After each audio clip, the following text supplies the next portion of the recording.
also it's a way to express feelings, to express social issues, to contest, so it's very, very important. Second, creativity is a process, of course, that brings something new into existence. And for me, creativity is very important because it allows us to work with different disciplines. You know, so you can associate engineers and artists, all type of people together that comes from different disciplines, and it allows us to create something new product, new object, new writing, new piece of art. So it's really very important.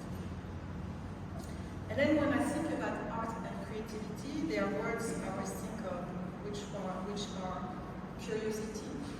Very, very important to be curious nowadays. Connection, collaboration, and also it's some type of meditation. Very important. So those words for me, for the dialogues, are very important. So basically, art, creativity, and those words help me create this cycle. Of course, I did not create on my own. Our president here, Francaise, was part of this reflection.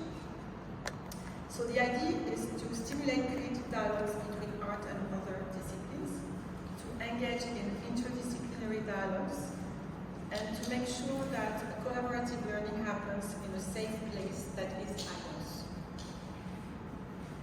And fourth, which is important too, I am French. And I was brought up with, what we call the Paris philosophical cafes, that were places where we used to discuss politics, philosophy, religion, arts, all type of topics. It allows us to share knowledge, to discuss it. Nowadays we talk about platforms. At the time it was places, and so this is a place, of course. So the idea is really to engage in a very safe environment, small environment, discussion. And of course, it's a process in the making. We have partners, Prakriti Foundation, Basement 21, and hopefully many others. And I would like to thank Preethi today and Padmini, who are going to be launching this first dialogue. So welcome. Thank you. Welcome. I'm Padmini, and I'm going to be in conversation with a dancer who I've only known for 30 years. But I said to her, I decided today to act as though this was the first meeting, so I hope that I can fulfill that task and not make it too much of an insider. First of all, thank you so much to the Alliance for the gift of this beautiful space, much needed, and not only the gift of the space, to have opened it up in this way, especially to dance. We have a lot of sort of spaces, visual art spaces, other kinds of creative spaces in the city, which aren't always open to the performing arts. And I think that this is a lovely way to really come to this space. So my brief today has been to very much focus on the interdisciplinarity of this project itself. And we'll come to that to try to understand what we mean. There are so many prefixes, I think, that we could attach to this term disciplinarity. There's multidisciplinarity, the inter, and also the trans, and sometimes you, Praveen, have used the term cross-disciplinarity in the workshops, which Basement 21 regularly conducts. But we'll come to that in a moment. I first want us to come back and relate a little bit and think about this question of what is art? When does something become art? There might be people who walk into this exhibition, as there were, as I remember on the opening day, who are confused. What is this? There's some objects, images of objects, and then there's somebody dancing here. So I want to, from my experience of being in this exhibition, one reference that I feel is appropriate to begin to think through, and being French, is Marcel Duchamp. So I think already more than a century ago, Duchamp placed his famous the urinal and the bicycle wheel in a gallery with the proclamation, "I've placed this object," the ready-mades, for those of you who aren't familiar with his project. The ready-mades is a very seminal historical moment where two things were understood by this project. It is art because I've placed it within the gallery, the space for art. But what was Duchamp trying to do? He was also making a very cutting and critical point against what was happening in the art world at that time. Something I think that is happening in India in this current time. The extreme capitalistic, consumerist taking over. It's only art if it has a price tag on it. And Duchamp wanted to restart the whole project of art itself. So I think that from that moment, any project where we consider, I don't use the word appropriation in a bad way. I think appropriation is often seen negatively, but I don't see it that way. But there's a bringing in of everyday object. But in your case, you haven't just placed the objects in space, right? There's a transition where the three-dimensional object is converted into an image, two-dimensional image. And so, could we first think about this, I think, very critical decision of yours? At what point did you decide that the object would be represented within the project through a protocol which is a very visual art protocol? Yeah. I think first and foremost, I saw the choreographic act not always to do with the starting body being the starting point, but somehow being a catalyst in the way you look at things, look at people, look at the world around, and how can the experience of the body then change somehow the way we relate to things around us. And we are surrounded by things. So yes, the project is about objects as inherited, but it's also not the object as a fetish, as a commodity, but rather the transaction between myself or ourselves and these things and the role they play in our lives and how they direct us to be around them. Some objects obviously call for handling, some actually you can't touch them, they're too fragile. Yet you can't throw them away, you don't want to put them up. They somehow travel with you in a way that's inexplicable, but they kind of choreograph your life around them very much. So because it was this transactional space that was interesting for me, the idea of actually having the object in all its three-dimensionality, and Prakriti also said, why not have the objects themselves, or all objects. Actually, when you look at an object, it's the system of meaning that they fall into, which pushes us to deal with them, or to handle them, or to subvert that system of meaning. As did start by, for example, the Jamakadam, sort of wrapping it around and making sort of a conical structure around my body and moving with it, and with many things like this. It started like this, with also, the bell or the coffee filter as sources of sound rather than as their usual functional meaning. And very soon I found that this is not what was most interesting for me in the handling of it, but rather what kind of a reflection it could afford, and what kind of, it started as a series of writings. Very much it was a time when we were confined to the home and it wasn't possible to move around, and these things were very magnified somehow all around. And these reflections were important in sort of mapping not only their history as material, but also their history, the history of how they came to me, and their physical properties in the way it was sort of directing my life. So the writing was an attempt to do what the body could not do, or if the body was taken away from being a dancing body, then what is the role of the body in this transactional space? So therefore the idea of representing the objects, because this is not, yes, the photos are nice, but the QR codes are there as a second point of entry to sort of listen to the story or the history of each object. Therefore, it's not purely just the image that is at work, but rather a series of reflections that go into it. So it seemed appropriate to not to have them in this form of being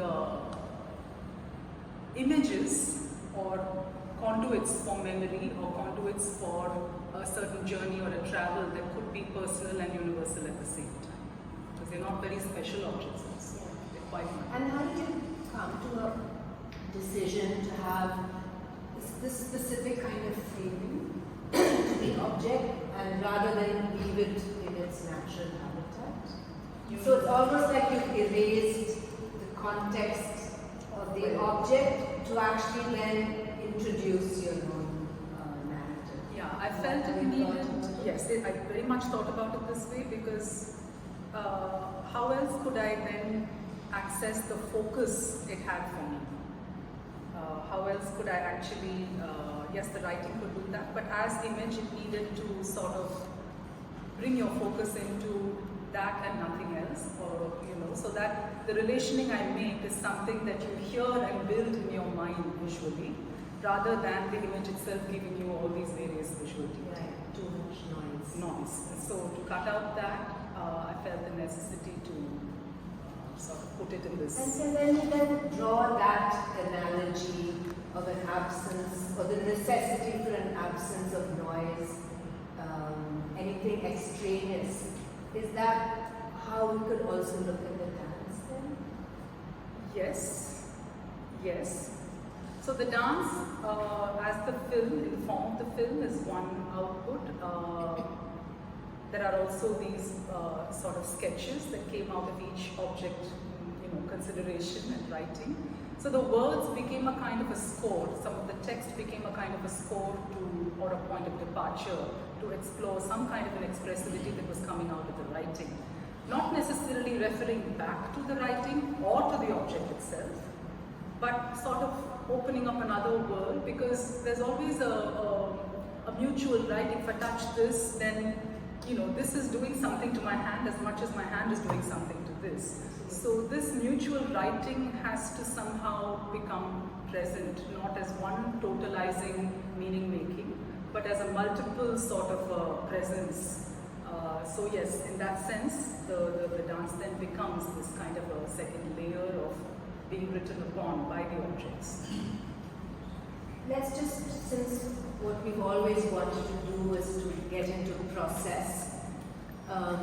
So you have, because you've worked on this project for several years, right? So there's obviously been a kind of a moment where you're dealing with one object, one piece of writing, then perhaps a score, and then movement. So as a process, were you somehow finding yourself preoccupied with all the elements, sort of, and then was the dance then informing the next choice of an object? So if you could just talk to us a little bit about the messiness of this. That's a good way to put it, actually. Brings it all onto the table. So the moment I became interested in this idea, I started to try to write about what it is that I was interested in. And I made a list of the objects, and I started to research a little bit people who are dealing with objects, or repositories where objects have become the point of reflection. And I came upon this podcast, BBC podcast, The History of the World in 100 Objects. I'm sure many of us might have actually come across it. It's quite a popular thing. Like the history. Sounds like a very BBC. Very BBC, like light bulb, phonograph, Thomas Edison, and so on. it was interesting as a structure because it encompassed the whole history, like World War, everything, and then bringing it down to this particular object. And I was fascinated in how this kind of, it became a structure that I adopted, and I said, okay, if I want to write, then this is a good way to write. But this podcast was problematic, right? I mean, it's a British museum, and stolen artifacts, like full of things that don't belong to them. They don't want to give back. They don't want to give back, right? And so there was the politics of who has the right to talk about it. You know, how can you be so decisive? And I found that museums are problematic in the way they position objects, because objects are never just objects, they are belongings. They belong to cultures, they belong to histories, they belong to people. So there was a second thing I came across was a YouTube lecture by this scholar called Dr. Isabel Hofmeyr. The lecture was on the history of the Indian Ocean world in 5 objects. Indian Ocean is a trade route, as we know, and the nice thing is that it's not as problematic temperature-wise as the Atlantic, perhaps. So it's a perennial trade route. All through the year you have a lot of travel, and she chooses 5 things which have gone from, say, Gujarat to South Sudan, like years and years and years ago, in a way that it's no longer, there's no one authentic source for it anymore. You can't take anything and say, oh, this is from here, you know. And I found this interesting because you have to talk about every kind of writing upon that thing, phenomenon. It's no longer even just a piece of cloth, you know, because in one culture it may have been used as cloth, in another culture it's used as something else. So this idea of the impermanence and the multiple ownership of the thing and its history was also very, very important as a structure. It also made me question, none of these things belong to me. I mean, in a sense, they belong to all of us, right? I have my brother sitting there looking at the LP player, I swear, right behind me. So it's a thing that informed the writing a little bit on how to map this idea, or how to map the way of looking at an object. Not even just how to write about it, but how do you look at it? How do you, which then goes to why it is placed like this as well, and not, you know, did not take any other form of handling in this project. So these 2 things were there. Also, I opened up the conversation to a colleague of mine called Amara Rahim. She's a person of Sri Lankan origin, but who family left for Australia, and then she studied in the UK. She was also at the lab, and I studied much later. But we had a common friend, and we got in touch, and she became very interested in it, and we had a period of research together where she pulled in 2 movement practitioners who were working with the idea of body and space and belonging, rather. You know, there was one person called Paula Kramer, who's a German-British person who has done this extensive study of places in Berlin which have witnessed some pretty dark histories, and then places her body there in terms of architectural knowledge as well as, you know, a sense of historical knowledge that could inform what the body is responding to. And this came out as her thesis in a book which I kept talking to her about, and we kept reading through and understanding her process. The other practitioner was a British choreographer called A.B. Boris, who Amara and I had a small commission, research commission, so we asked her to create some scores for us. She has a practice called Perch. All British people have a practice of some kind of walking practice, as we know it. So she has this thing called Perch, where she's devising ways of, she comes from a body-mind centering background. So she has some ways of somatically sensing the body. So she had made 10 sessions for us to be in particular places in each of our homes. And then to sense the body from within, muscle, bone, structures, you know, very, very, very internal. And then at the end of that, there would be a score for movement coming out of that kind of sensing. Now the idea is that Amara and I responded to the scores. How does that work? Tell us one of the scores. They are not in these objects. So but you work through a score to create your own. Yeah, that system was slightly different. But then, yes, it could, I can say that it was informed a little bit by this thing. So So it starts with Amy Morris's course starts very much with if you're leaning against a wall or on the floor, or she asks for a sort of a reflection on how the weight is held in the body, against what surface, therefore what kind of distribution. And each session had a particular focus, either on blood or on viscera or on the skeletal structure. Some were just on the pelvis, some were on the extremities and phalanges and this kind of thing. The cranium was a separate day of feeling. And then her course very much had to do with navigating space. My scores then later had to do very much with associations, memories contained in my handling of these objects, and how that actually prompted me to hold my body. So if it was the smoked nightgown, there's a certain kind of a coziness or even an awkwardness, puff sleeve. I mean, Back in fashion. Back in fashion. But yeah, it throws you into a kind of a time war, which kind of, there's a certain awkwardness that the body handles. What happens when the nightgown is not there, but the memory of the awkwardness still exists? What happens then to the shoulders or to the knees or to the idea of being seen? Or with the mirror, there was this idea of the reversal of a conjoined existence. What happens then when there is a unraveling of the movement, where it's not making sense in a linear way, but so these were some of the considerations that came into my handling of scores. But yeah, these were some of the journeys that happened 2 years ago with all these other studies. And I think this is a nice moment to now start to try to define interdisciplinary conundrum. So I found something small, I'm just going to read it because it's very clear. So this text says, let us suppose that interdisciplinary artists should not be able to single out one main field of research and name others as secondary. This is not me, this is the text.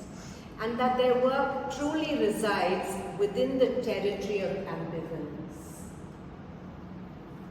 And I kind of like it because the text goes on to talk about there are no dominant disciplines, right? No hierarchy. And no hierarchies, but at the same time, what we see here very clearly is it's not just a dissolving of everything into each other, but somehow a juxtaposing.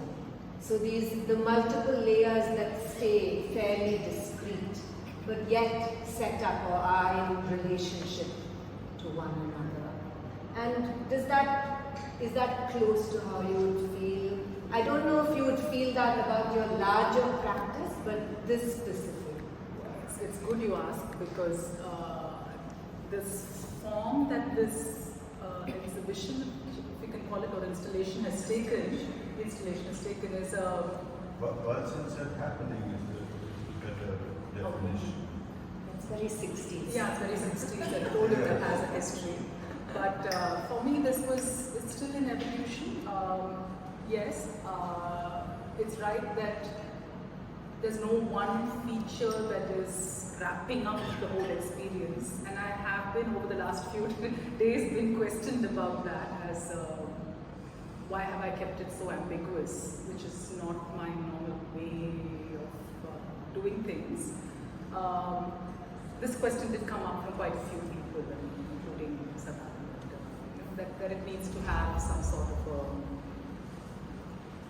it needs to guide in a different way. Ambiguity makes people deeply uncomfortable. It does, and People want answers. yeah, Black and white. yeah. But I'm kind of comfortable with the fact that there are multiple points of entry into a world, and it's not necessarily the world of the body alone. It's not necessarily the world of the objects alone. It's not necessarily the world of memory alone. It's somewhere between all of these things, and the most what seems to be working is that it takes people back to some kind of an empathetic space in their own minds, both bodily and ideologically, and this seems to be working so far. I do know that I would like to try more iterations of the same thing, and no doubt it will play out differently. But for the moment, I think this is the structure that seems to work for this project best. That it's not dominated by any one. Yeah. In that sense, for me, it functions quite well. Again, not in this way of being product, but of being process itself, and thereby asking questions beyond just giving answers. And I actually feel comfortable in this kind of, this evocative kind of framework. But yes, I'd like to now invite Praveen to.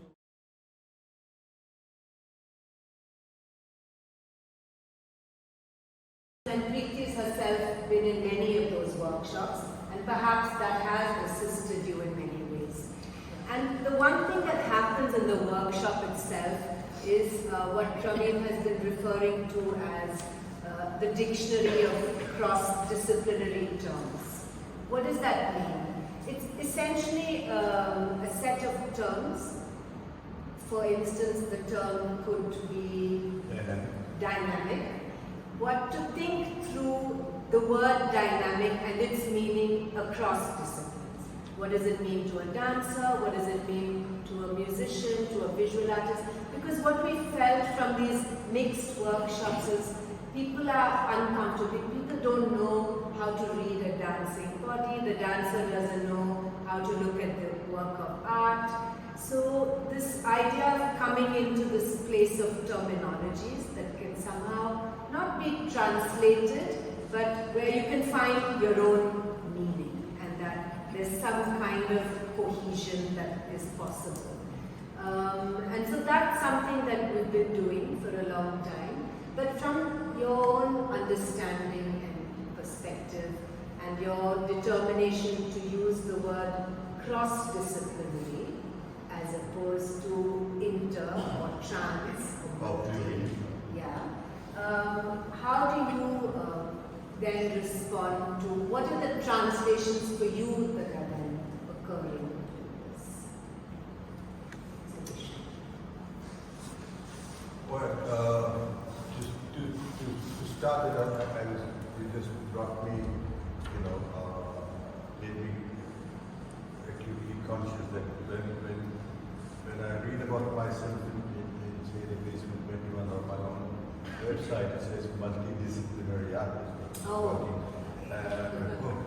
But cross-disciplinarity for me is a question of listening, basically. And I'm always interested in this idea of non-hierarchical conversations. And so you try to take that into the creative processes as well. The basic premise of that being that, like, in a lot of creative processes, one starts with an idea and then one develops it, and then one reaches out to a collaborator or another,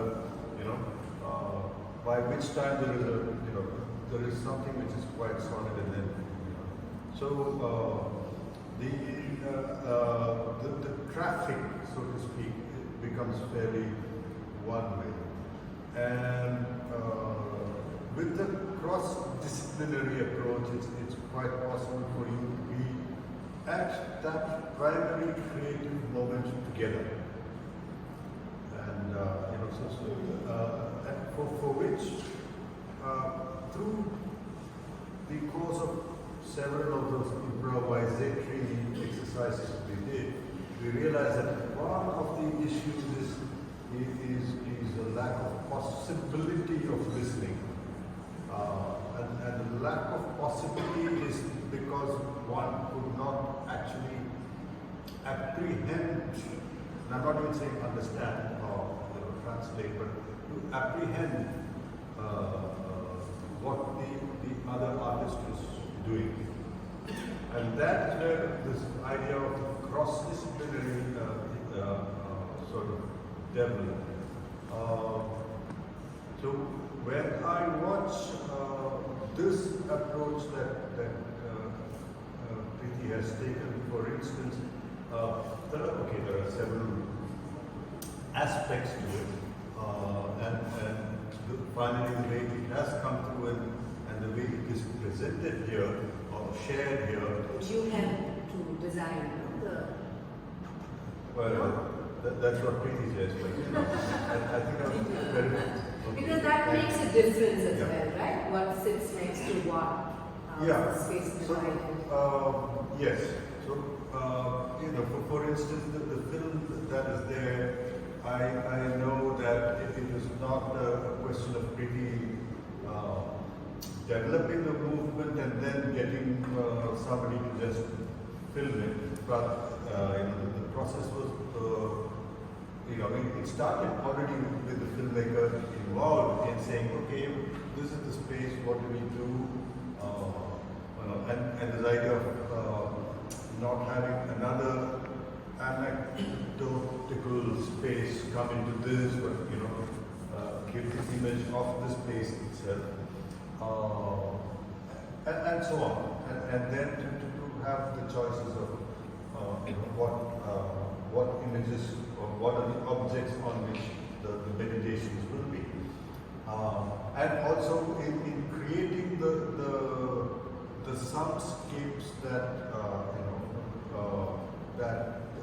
you're not listening to it now because you're muted the soundscapes, but the soundscapes which are created with the objects also created, with the filmmaker,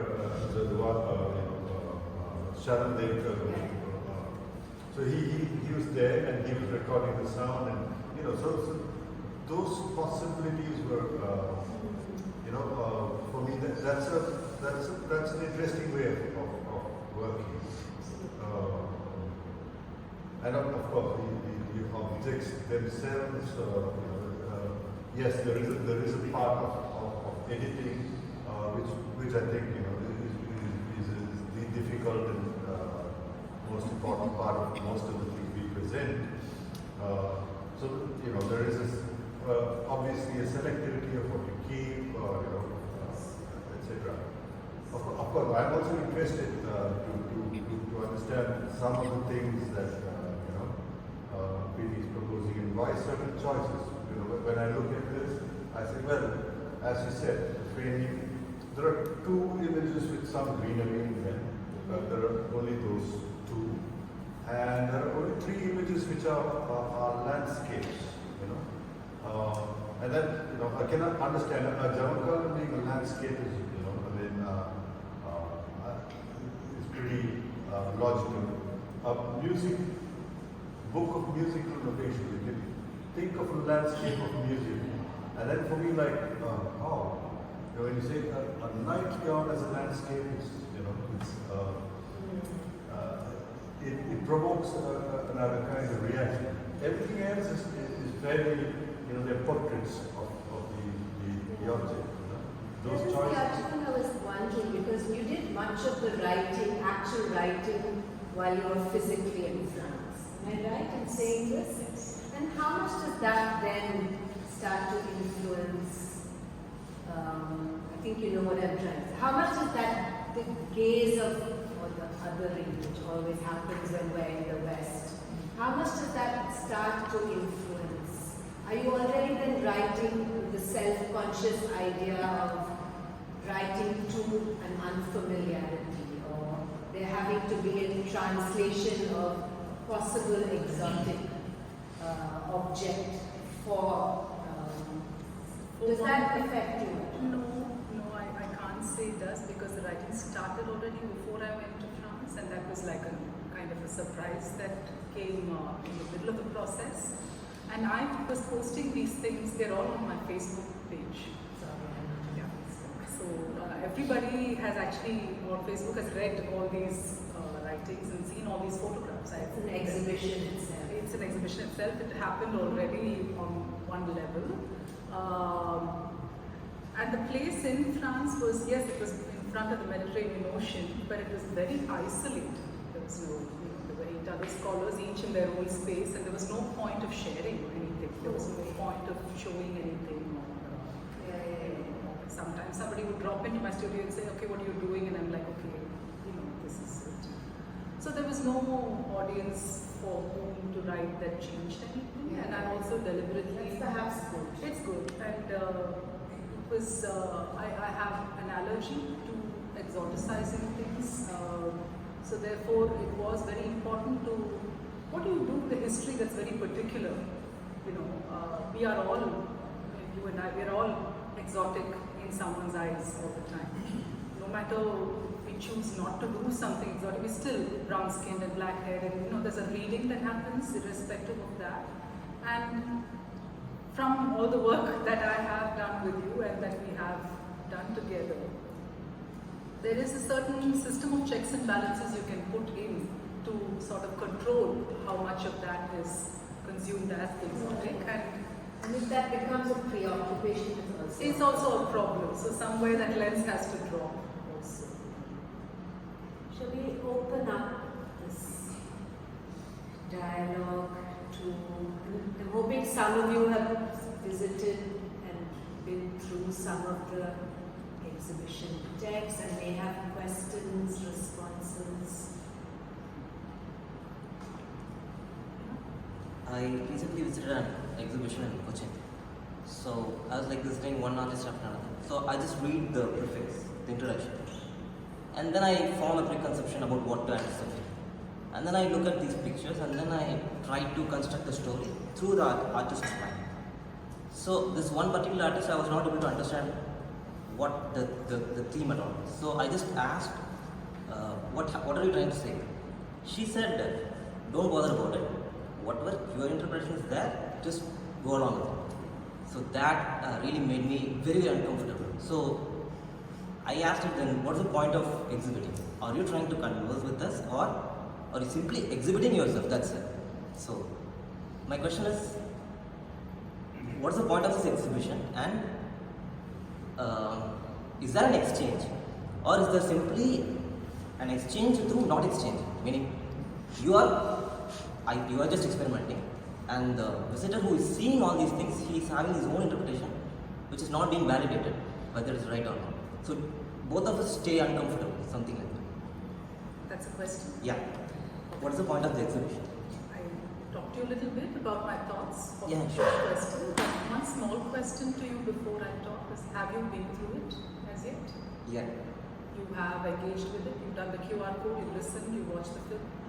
Not everything. Nothing.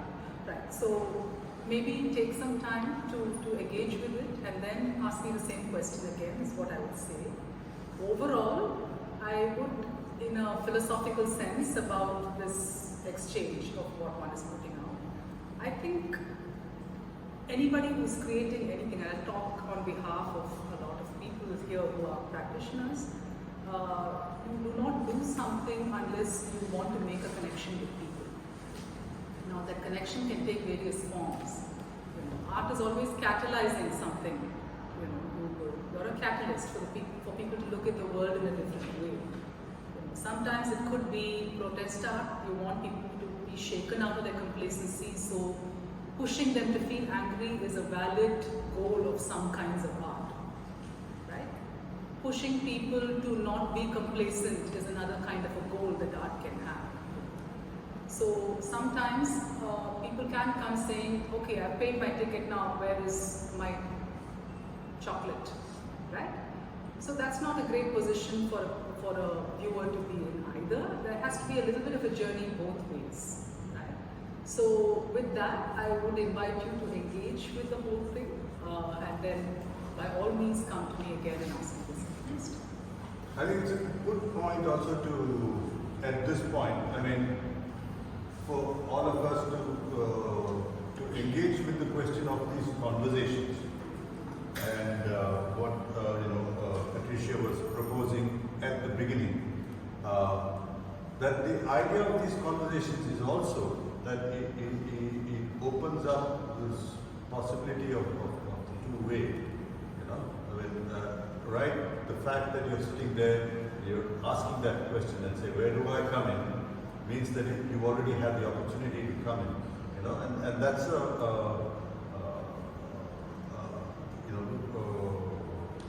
not going into the whole area of art history and stuff like that. This is that idea a little bit, you know. So it will be interesting for us also to hear from you what you would like, you know, to hear in these conversations. Of course, you know, I mean, as I'm listening to Preethi and Padmini converse, you know, there are words there. They use the word score, for instance. You know, I realized, you know, that's repeated a few times, and I said, okay, how many people here actually get the idea of the, you know, and it comes from the idea of a musical score, which, you know, later became, which is later adapted to also talk about dance scores, and then, you know, you talk about it in theatrical scores, so that, you know, it depicts movement in space over a period of time, you know, in general. That's and so the idea of the score, I mean, in a lot of senses, I think contemporary dance does a lot of thinking about these things more than the other the arts, you know, more than the visual arts, for instance. So this idea of the score is something which is a very open thing. Sometimes it's just there as an invitation to move, you know, and those are very liberating concepts really to deal with. So, but that's the idea. So the idea is that, you know, these conversations open up those possibilities, those creative possibilities, so that you can actually take it and run in whatever field you're working in. And I don't mean only the creative fields, you know, even in any other field of work, it's something you can do. This idea of dynamic, for instance, we were talking about, you know, it's a simple thing. In music, it talks about, you know, a high volume and low volume, right? And the dynamic is just that, is a play between these two extremes. And suddenly when you take it into movement, into language, into writing, into photography, you know, the question of dynamic becomes very, very different. And then you realize you can apply it to almost any field of human endeavor, right? To start understanding what's happening, right? What this sharing helps us with is also that. How do you relate to the world? It's what newspapers do. It's what artists do. It's what you know. Anybody working in most fields do. They're actually helping you relate to the market, to political happenings, to upheavals, to you know. And art, in a way, it's a way. Sometimes it becomes personal, right? And the artist and the Kuchibinale probably is talking about that. You know, I mean, it's my personal way of dealing with the situation, or an incident, or whatever. You know, in placing it in front of you, I'm just saying that's how I experienced it. That's how I dealt with it, or didn't deal with it, or I don't know how to deal with this. You know, and that's probably sometimes all in a shade. You know, of course, the big artist comes around and, you know, once in a century and puts a urinal in an exhibition. You know, and you can go and, you know, bang your head on the wall and say, what does this mean? Please explain. He's not going to explain it to you, right?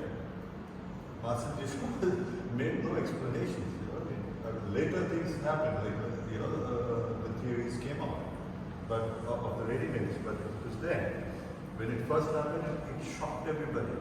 It was as opaque as possible. What do you make of that particular thing? Meaning, when I'm asking something, the artist is like, he's just like leaving it open-ended.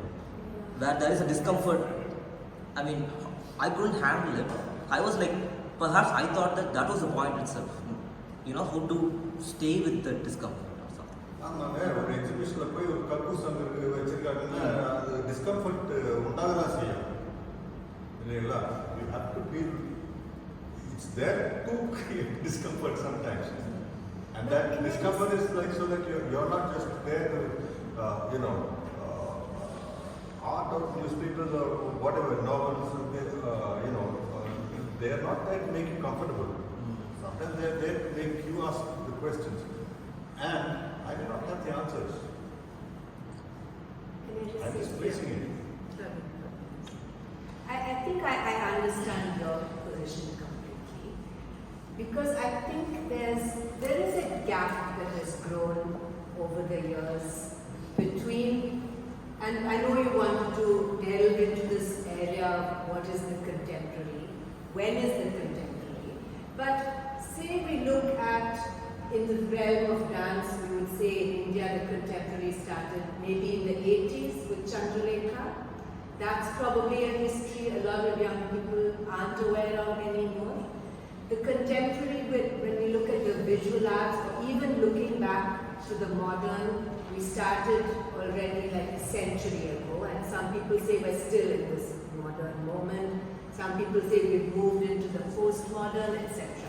But for a young person who may be encountering, trying to engage these things which are fairly new, where there's no clearly or well-produced historical material to look at, etc., etc., there's a gap that starts to grow between the viewer and the artwork. And now we can look at it in two ways. Either the artist is going to be responsible for filling, or like my ex-teacher Chandralekha used to say, when people used to tell her we don't understand, she used to say, I'll walk half the way to you and you have to walk the other half. So What if they don't meet? They may or may not be. That was her. That was what she said in the 90s. Then there's this other kind of artist who you met in Kochi, who's, for various reasons, either sometimes it's because they think it's bad manners to explain something to you, that may be treating you as though you're not capable of forming your own experience. There's also, sometimes the artist actually doesn't know how to explain it. This is also a truth. The artist may know how to make it. Preethi is one of the more articulate artists in the country. Then I'm married to a musician. If you ask him to talk about his composition, he has no words for it. But how is he comfortable? Not he. Any artist is comfortable with not, being able to articulate or verbalize exactly what. Because language is not everybody's skill. He works out his discomfort in the next word, and then the next word. No. He expects that the music stands for itself. Also, Communication, right? And that's what Rothko said. Every artwork must speak for itself. It doesn't, and actually as I left, that was what Martin said. I don't believe in these talks, the artwork actually speaks for itself. So, I think that it is a problem. I think it's a big problem that people like us, and that's why with Basement 21, we've been around for 10 years now. We do regular pedagogical programs, talks, workshops, to try to give you, like when I say Marcel Duchamp, I'm very aware many in this room don't know, but please go back and do that work. Build your own sets of references, theories, languages, because otherwise we're in a slightly impossible, because the artist can't keep being held back by the new audience, right? Preethi's been in practice for more than 20 years now. her work will keep gaining in sophistication, in confusion, in complexity. She can't always be saying, oh, I did Bharatanatyam, now I'll just make a few changes so that people can enjoy it. Right? That's holding back her own process. What she's also saying, I think is important, is that if you want to understand Preethi's work or anybody's work, you need to understand the body of work to understand certain common threads. Sometimes, not evolution. always. No, I'm saying, so then, to want to sit down, if I look at this in itself, just by itself, but if I can understand Preethi as a evolution, then Preethi doesn't really have to say so much. I can see, I can understand, because I've been on a journey with her. If not with Preethi as a person, at least through her artwork, through her performances. Like Praveen, I know Praveen initially as a theatre artist. Now he's also painting. Now he's also into so many different things. But because I know those players, he doesn't have to explain so much about what he's doing. Able to connect to what he's doing. Because you're following them, so you have an understanding of their grammar, their language, their journey. Otherwise, it's very difficult just to look at isolation. You get some understanding of why she is where she is. But if you look at all that she has done, you have a certain understanding that dialogue is already inside you, and she's able to then give a common ground for communication. Others is very difficult. It's like he's saying, if I don't understand language, certain phrases, because very difficult to communicate. Because that's very core to who a dancer is. And sometimes when it's like a dancer or a painter, you need to also have an understanding of what dance and what painting is. Some level of entering that area of discipline. That's why Google is used. Before you go to a show, just Google it. That is the most terrible thing. Also, Sorry, I think I can add a bit to this point of open-endedness. Many things are open-endedness, and I think we communicate with that open-endedness with the appropriation of all that what we have been. So if you are looking at something, it is your whole personality that is responding to that particular open-endedness. You're not really open-ended. It's actually Whether you can. There's a bias on There it. is a Positive and negative. whatever you see that you are not able to understand. First of all, you need not be comfortable. Maybe exactly as Padmini said, it is that maybe there is shock. For example, Daddy, what has he done? Is everything was shocking. But then, how do you react to it? Many people say, okay, Daddy, it was important. But then when you are an artist and you say, okay, what is this? So open-endedness itself is an art, I feel. Because you can always say this is the end, but that is not the end. And when it is this whole day when I saw your dialogue on the and I ran again. So in that I was wondering, what is the difference between an installation and an exhibition of paintings? And you mentioned about the short-livedness, short life. So I thought, okay, that is what it is. The installation is a kind of an advertisement where the value of the installation is beauty within that period, within that frame of time.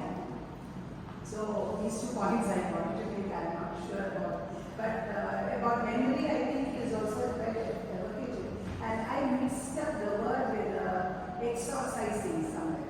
I was wondering, exercising. Then I said, no, it was exercising.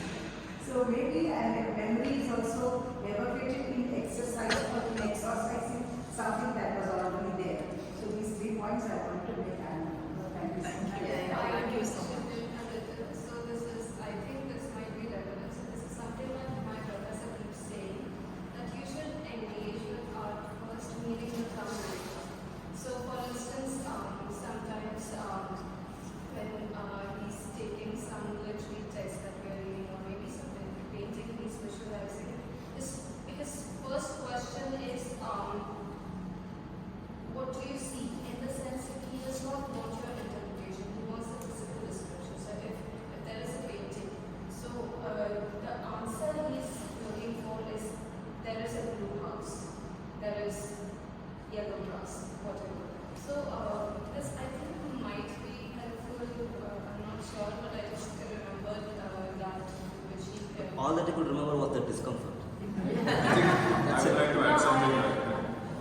think that discomfort is important, because what happens is, from my own experience, is like when you don't understand something and you're in this sort of, it's an aesthetic experience with having, right? I mean, it's not about understanding something I'm feeling, my entire body is feeling something. But the discomfort sort of sets you out on a journey. But I don't when you think that. start delving into why I had that experience. And then it sets you on a journey where eventually you realize there's a touchant, or there's a body of work. There's a history to this as well. So, but that exploration it's a self-exploration. I think it's not so much about trying to understand that art, but trying to understand yourself through that process. Which happens eventually, it happens over a period of time. It might not happen. Yes. It's But it's not just the curiosity towards the arts, you know. It's curiosity towards life, curiosity towards human history, object history, animal history, whatever. I mean, you can watch a Parijit film, I can go and see Kabani, and you see it differently, and I will see it differently, right? Did you notice, for instance, that, you know, there is an image of Malcolm X, there is a large poster of Malcolm X, it's, right? And so, why Malcolm X? Why the suit? Why the Ambedkar suit versus the Zoot suit? You know, what is Kamali wearing? It's not King, it's Malcolm X. So what is the message there? Many years back, you know, I was working with a very important theatre company.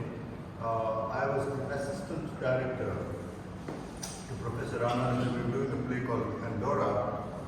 And Andorra talks about, you know, it's an allegory to Nazi Germany, right?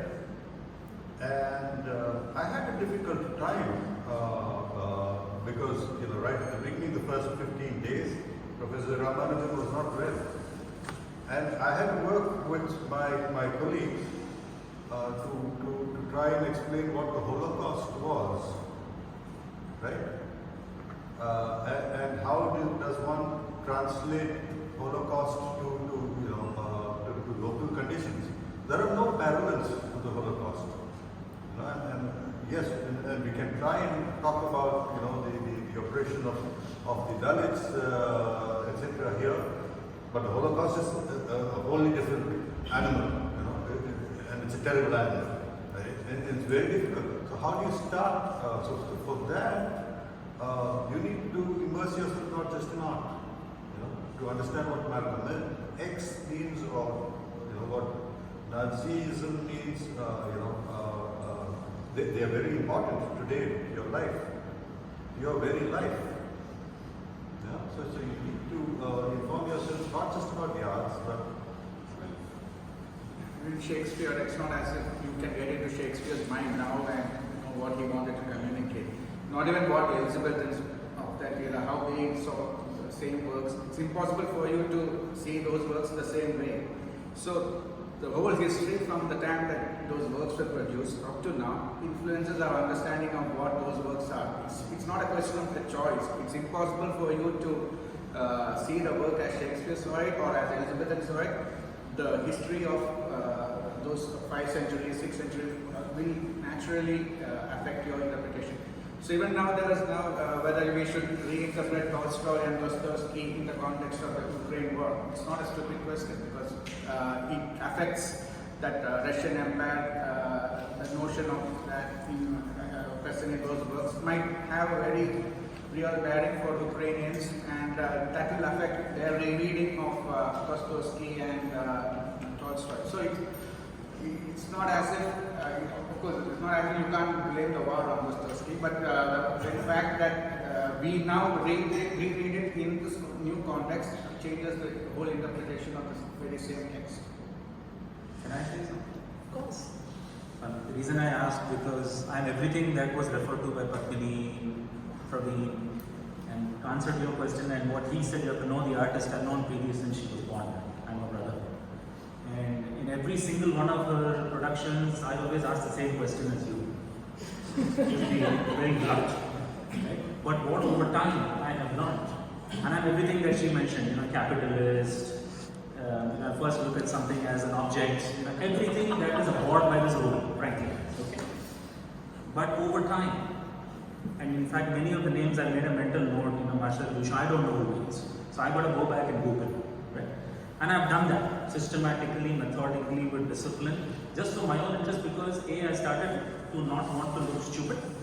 And over time, I wanted to get a little educated and immersed into the world. So what I've done over time is I have, by meticulous research, understood what he or she is trying to convey. Even with Praveen's works of art, right? Whom I've spent so much time with, years. So I've tried to understand what they are trying to convey, or to put myself in their shoes to understand. But I have to do some work of my own, right?